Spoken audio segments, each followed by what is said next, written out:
Dans l'exercice 51, on nous dit « La figure 2 est-elle l'image de la figure 1 par une translation ?» Justifie. Alors, est-ce que si je translate ma figure 1, je trouve ma figure 2? Alors là, vous avez encore une fois plusieurs méthodes. Donc, on va tracer le segment BE, ou la droite BE. Tiens, voilà, je trace à peu près une droite BE. Voilà, et donc ça veut dire que là, j'ai une transformation de B en E. Ce qui veut dire que tous mes points du premier polygone 1 se transformeront de la même manière. C'est-à-dire que là, je vais de 1, 2, 3, 4 carreaux sur la droite et 3 en haut. Donc on va prendre le point C, on va voir sur un point. Donc 1, 2, 3, 4, et je monte de 3 carreaux. Le point C' serait ici. Le point C' tombe dans le vide. Donc non, la figure 2 n'est pas l'image de la figure 1 par une translation. Donc la réponse ici, c'est non. Alors pourquoi?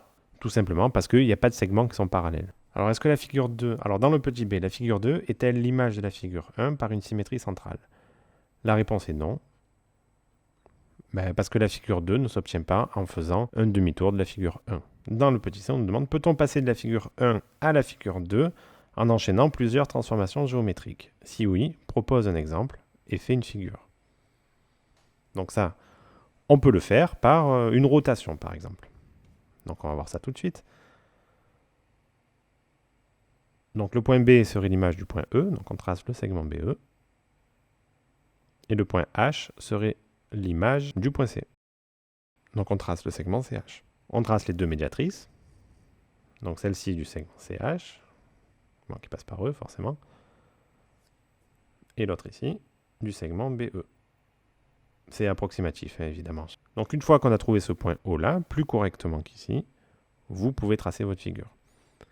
On peut aussi la tracer en faisant plusieurs autres transformations. Par exemple, une deuxième méthode pour faire ça. Donc pour faire ça, vous pouvez faire tourner votre figure de 90 degrés autour de E. Une fois que vous avez obtenu cette figure-là, il reste juste à faire une translation qui transforme E en B. Donc on a plusieurs méthodes pour tracer la deuxième figure. Voilà, cet exercice est terminé.